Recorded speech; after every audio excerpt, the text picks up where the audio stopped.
কিন্তু মাঠে স্পটে ডিসিশন হয়ে যায়, কিন্তু সর্বোচ্চ গোলদাতা কিংবা বেস্ট প্লেয়ার এগুলো কিন্তু মাঠে দেওয়া পসিবল না, কারণ এটা লিগের শেষ পর্যন্ত ওয়েট করতে হয় আমাদেরকে, এবং 5টা ভেন্যুতে খেলা হয়ে থাকে। সুতরাং এটা নির্ধারণটা কিন্তু লিগটা শেষ হলে হয়ে থাকে, তো সেই জন্য এটা স্পটে দেওয়া সেভাবে সম্ভবপর হয়ে ওঠে না, তো যার জন্য আমাদের এই বিলম্বটুকু। সিদ্ধান্ত হয়েছে আমরা নির্বাহী কমিটিতে যারা আছেন, কিংবা শুধু নির্বাহী কমিটিতে না, যতগুলো স্ট্যান্ডিং কমিটি আছে কোনো মেম্বারই কি জানি ডাগ আউটে দাঁড়াতে পারবেন না, সে সিদ্ধান্ত এখনও বহাল আছে।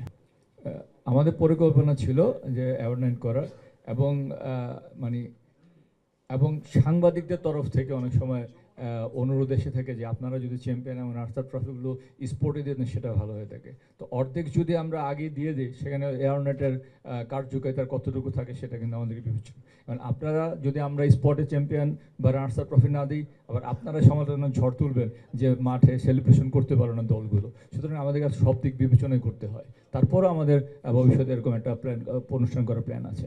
গতবার যে ময়মনসিংহ ভেন্যুটাতে এবার আসলে কোনো দলই আগ্রহ প্রকাশ করেনি।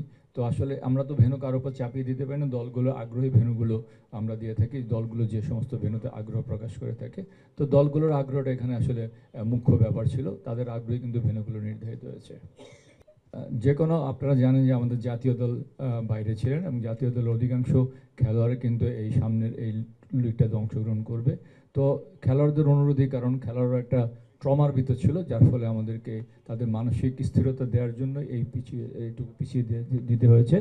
আর ভেন্যু যেটা, আমরা এই অনুষ্ঠান শেষেই আমরা লিগ কমিটি আবার জরুরি মিটিং বসবো, এবং আশা করছি আজকের মধ্যে আমরা হয়তো ভেন্যু চূড়ান্ত করতে পারবো। এটা আমরা প্রতি বছরই নেই, যখন প্রথম রাউন্ড শেষ হবে তারপরে এটা আমরা আবার ড্র করব।